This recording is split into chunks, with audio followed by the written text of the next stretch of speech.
សួស្តីពុកម៉ែបងប្អូនជាទីគោរពសូមស្វាគមន៍មកកាន់ Channel ថ្មីរបស់ Admin ឆ្នោតយួនថ្ងៃនេះ Admin មានលេខតម្រុយល្អៗរបស់ឆ្នោតយួនសម្រាប់ចែកជូនពុកម៉ែបងប្អូននៅថ្ងៃទី19 ខែ 12 ឆ្នាំ 2025 នេះដូចនេះ Admin មិនចង់ឲ្យចំណាយពេលវេលារបស់ពុកម៉ែបងប្អូនយូរតោះយើងមកតាមដានលេខតម្រុយរបស់យើងទាំងអស់គ្នាសម្រាប់លេខតម្រុយ2លេខមានលេខ48លេខ37សម្រាប់លេខតម្រុយអូស2លេខមានលេខតម្រុយទី1រអូស40និងលេខតម្រុយចុងក្រោយអូស30សម្រាប់លេខតម្រុយ3លេខមាន598គុណនិង431គុណ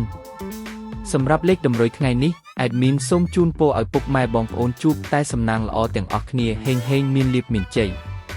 ជាចុងក្រោយសូមកុំភ្លេចជួយចុច Subscribe និង Comment ហើយដាក់សញ្ញារូបកណ្ដឹងដើម្បីជួយផ្ដល់កម្លាំងចិត្តមកកាន់ Admin ជាពិសេសងាយស្រួលតាមដានវីដេអូថ្មីនិងលេខតម្រុយល្អៗជាប្រចាំថ្ងៃជាមួយ Admin សូមគោរពលាពុកម៉ែបងប្អូនពីខ្ញុំបាទ Admin ឆ្នោតយួនសំណាងល្អទាំងអស់គ្នាសូមអរគុណ